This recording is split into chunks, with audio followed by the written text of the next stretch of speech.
ہم تو یہاں پہ تھے تو ہم نے بھی سنایا، محترم ذبیح اللہ مجاہد صاحب نے رپورٹ دیا کہ کابل میں ایک آواز سنایا، تو رات بھر اس کی جو تلاش ہوا ابھی تک کوئی نقصان کا کوئی خبر نہیں آیا ہے، اور یہ بھی پتہ نہیں چلا کہ یہ آواز کیا چیز کے تھے، کیا ادھر کوئی معدنیات میں کام کرنے والوں نے کچھ چیزوں کو دھماکہ دیا یا کوئی بات ہے۔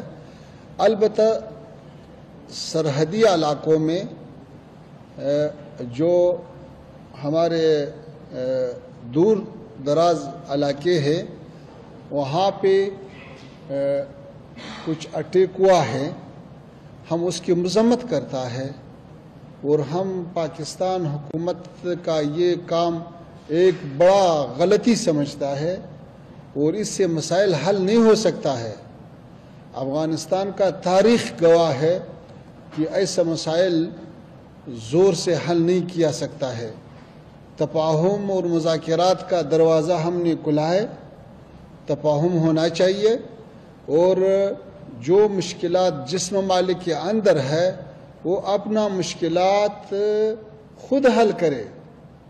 جب اللہ تعالیٰ نے 40 سال کے بعد افغانستان کو امن دیا، افغانستان کو ترقی نصیب کیا، اس پر کمیتی نہیں ہونا چاہیے۔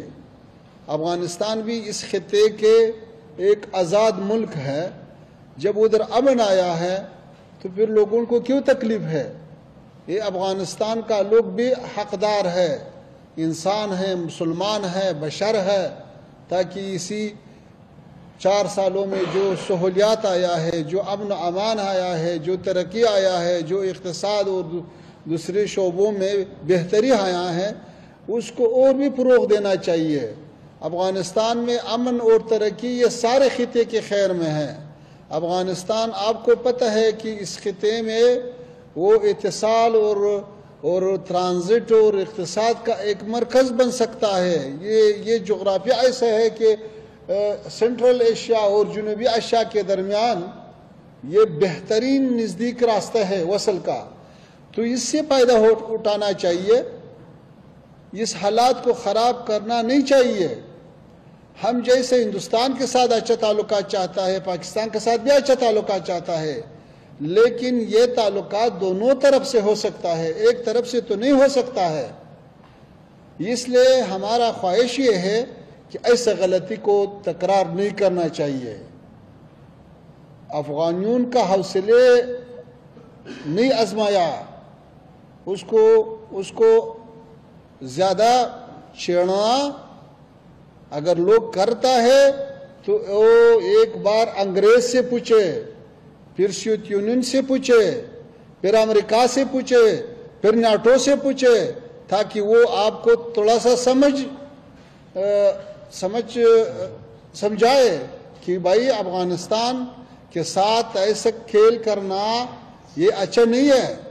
افغانستان کا لوگ، افغانستان کا حکومت، افغانستان کا جو موجودہ سیاست ہے وہ متوازن سیاست ہے، وہ صلح آمیز سیاست ہے، وہ برادری چاہتا ہے، ہم اقتصادی روابط چاہتا ہے، ہم ڈپلومیٹک روابط چاہتا ہے۔ جب ڈپلومیٹک روابط موجود ہے تو وہی راستوں سے مشکل حل کرنا چاہیے۔ کیا آپ واگا کے راستے سے بھی تجارت چاہتے ہیں؟ واگا کی راستہ جو ہے، واگا بندر جو ہے وہ نزدیک پڑتا ہے افغانستان کو، اور وہ تاریخ کے سارے عرصوں میں وہیں سے تجارت ہوتا تھا۔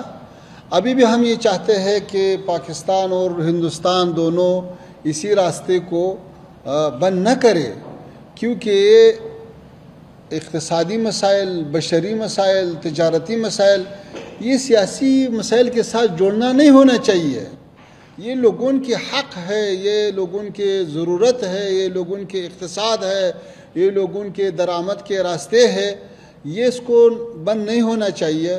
چونکہ واگا راستہ نزدیک پڑتا ہے، اور جو افغانستان سے جو اموال آتا ہے ہندوستان کو، یا ہندوستان سے جاتا ہے افغانستان کو، یہی راستے سے سستا پڑتا ہے، تو اس لیے ہمارا خواہش دونوں ممالک سے یہ ہے کہ یہ راستہ چھوڑے، کھولے تاکہ یہ تجارت پھر شروع ہو جائے.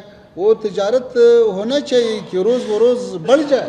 اچھا دیوبند میں جب لوگ جا رہا ہے ادھر کیا کرتا ہے؟ ملاقات کرتا ہے, نماز پڑھتا ہے, اساتذہ سے ملتا ہے اور طالب علموں سے ملتا ہے. دیوبند تو اسلامی علوم کا ایک بہت بڑا مرکز ہے, تاریخی مرکز ہے. دیوبند کا اکابرین علماء اور افغانستان کے علماء کے درمیان بہت دیرینہ تعلقات ہے, اور یہی مسلک والے لوگ علماء افغانستان میں بھی ہے. اور دیوبند کو ہم ایک علمی اور ایک روحانی مرکز سمجھتا ہے. تو ہم یہ چاہتا ہے کہ وہاں پہ اساتذہ اور طلباء کے ساتھ ملاقات ہو جائے, اور یہ جو دیرینہ تعلقات ہے وہ پھر تازہ ہو جائے اور آنا جانا شروع ہو جائے.